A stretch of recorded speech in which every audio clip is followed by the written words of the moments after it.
इस पूजा से पहले कि इन सेक्युलर लोगों ने, can I have my all panel on air, Sudhanshu Trivedi also on air,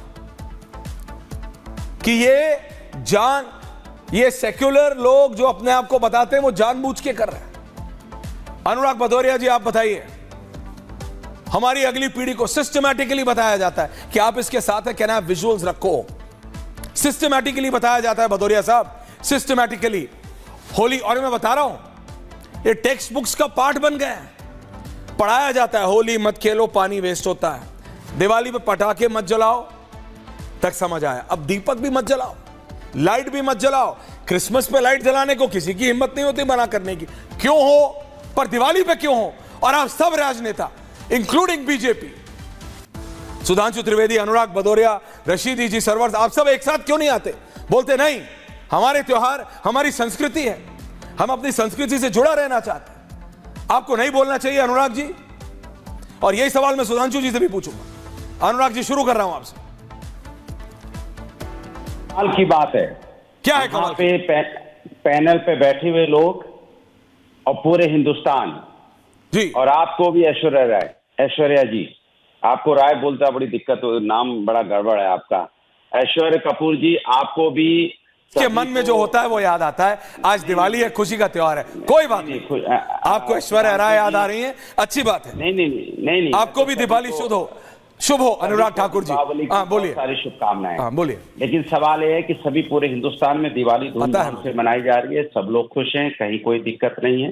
दिक्कत है तो भारतीय जनता पार्टी को है और भारतीय जनता पार्टी के साथियों को हो सकती है, क्योंकि आज के दिन में तो ऐसी बातें होनी भी नहीं चाहिए, नफरत की कोई बात नहीं होनी चाहिए, सब एकता की बात होनी चाहिए, सब खुशी मना रहे हैं, चारों तरफ लोगों के मन में खुशी है। और हमेशा से दिवाली जब भी आती है लोग खुश होकर मनाते हैं, यही हिंदुस्तान की खासियत है, चाहे दिवाली हो, चाहे यहाँ पे होली हो या दूसरे पर्व भी जो होते हैं, सभी लोग धूमधाम से मनाते हैं, कहीं कोई दिक्कत नहीं है। दिक्कत है तो बीजेपी के मन में रहती है, वो नहीं, देखिए वो नहीं मना रहे, देखिए अरे मन में चोर है, आपने परशुराम के नाम पे राजनीति की, तभी तो परशुराम का आशीर्वाद नहीं मिला। हम समाजवादी लोग तो परशुराम के आचरण को, आदर्शों को अपनाते हैं, उनकी दिल से पूजा करते हैं, इसीलिए उनका आशीर्वाद हम लोग को मिलता है, हम लोग जीतते हैं। आप उनके मन, क्योंकि प्रभु तो कण कण में है, आपके सुधांशु जी मन की बात जान जाते हैं वो, कि आप राजनीतिक रूप से पूजा कर रहे हैं, कि आप अंदर के भाव से कर रहे हैं। तो आप राजनीतिक रूप से जब परशुराम का राजनीतिकरण कर रहे थे तभी परशुराम समझ गए थे, इसलिए आपको उन्होंने आशीर्वाद नहीं दिया, हरा दिया उत्तर प्रदेश के अंदर में।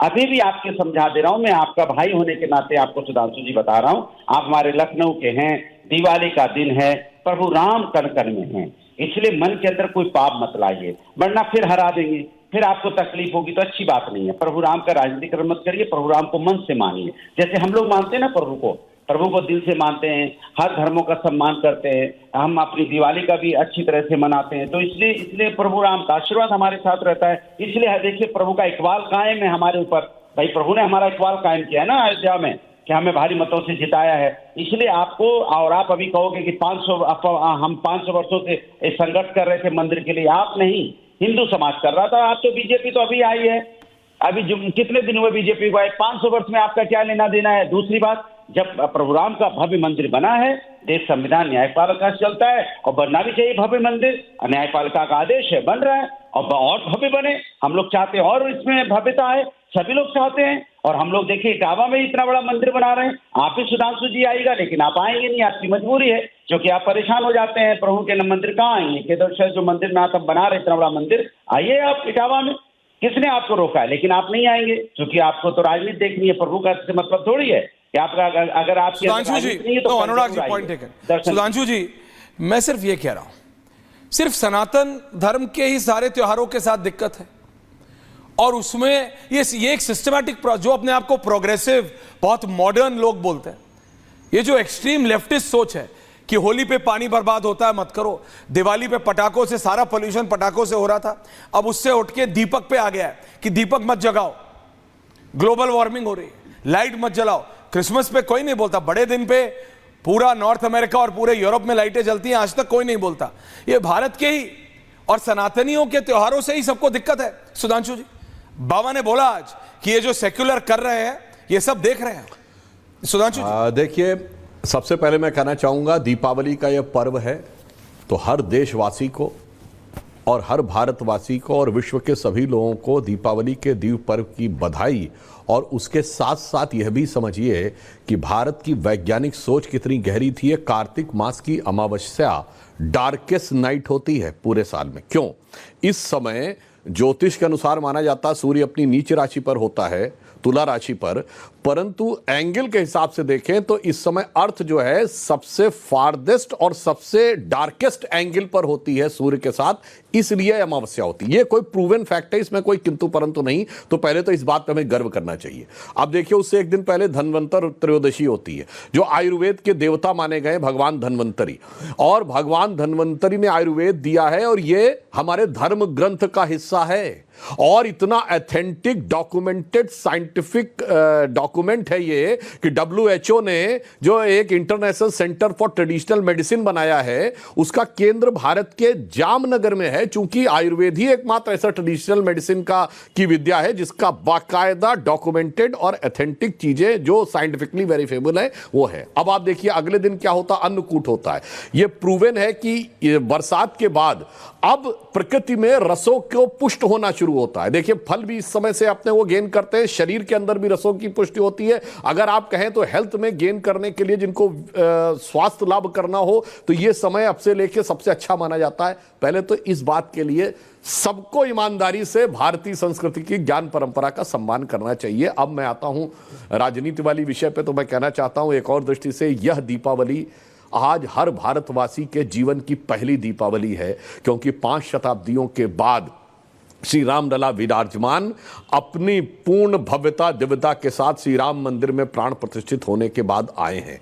और जो अनुराग भदौरिया जी ने कहा वही तो मैं कह रहा हूं। राम राज्य का आदर्श था, बैर न कर काहू सन कोई, राम प्रताप विषमता कोई। किसी से कोई बैर नहीं है, सारी विषमता खो दी। इसलिए श्री राम जन्मभूमि न्यास ने जब श्री राम जन्मभूमि की प्राण प्रतिष्ठा किया तो सबको बुलवाया। राम मंदिर के विरोध में खड़े रहने वाली कांग्रेस को भी बुलाया। राम मंदिर पर गोलियां चलवाने वाली समाजवादी पार्टी के अध्यक्ष अखिलेश यादव को भी बुलवाया, और बाबरी पक्ष के मुख्य पैरोकार इकबाल अंसारी को भी बुलाया, जो जीवन भर 2 पीढ़ियों से हाशिम अंसारी और इकबाल अंसारी लगे रहे, उनको भी बुलाया। यह होती है हिंदू धर्म की उदारता, यानी सबको बुलाया, बैर न कर काहू सन कोई। मगर देखिए, इकबाल अंसारी तो आए, उनका इकबाल बुलंद हो गया, और ये लोग ऐसे अभागे हैं, या आए नहीं वो तो अलग बात है, इन्होंने लिख के दिया कि हम नहीं आएंगे। इन्होंने लिख के दिया हम नहीं आएंगे। कोई किसी को शादी में बुलाता तो लिख के नहीं दिया जाता कि हम नहीं आएंगे, अरे जाइए जाइए, नहीं जाइए नहीं जाइए। मगर ये वो लोग हैं, कांग्रेस और समाजवादी पार्टी, हम कह रहे हैं सभी धर्मों का सम्मान है, मजार पे जाने में, इनका सिजदा करने में कोई समस्या नहीं है, मगर राम मंदिर पे कोई नहीं जाता। और कांग्रेस तो वो पार्टी है जिसकी 3 पीढ़ियों ने बाबर की कब्र पे जाके सिजदा किया है। 1959 जवाहरलाल नेहरू, 1968 इंदिरा गांधी, और 2005 राहुल गांधी अलॉन्ग विद मनमोहन सिंह। और नटवर सिंह ने अपनी किताब one life is not enough में लिखा है कि 1968 में जब इंदिरा गांधी सजदा कर रही थी तो मैं उनसे चंद फीट की दूरी पर खड़ा हुआ था, और बाबर की कब्र पे सजदा करना अपने आप में एक अलग अनुभव है, और अगर वो इंदिरा गांधी के साथ हो तो उससे बड़ा अनुभव नहीं हो सकता था।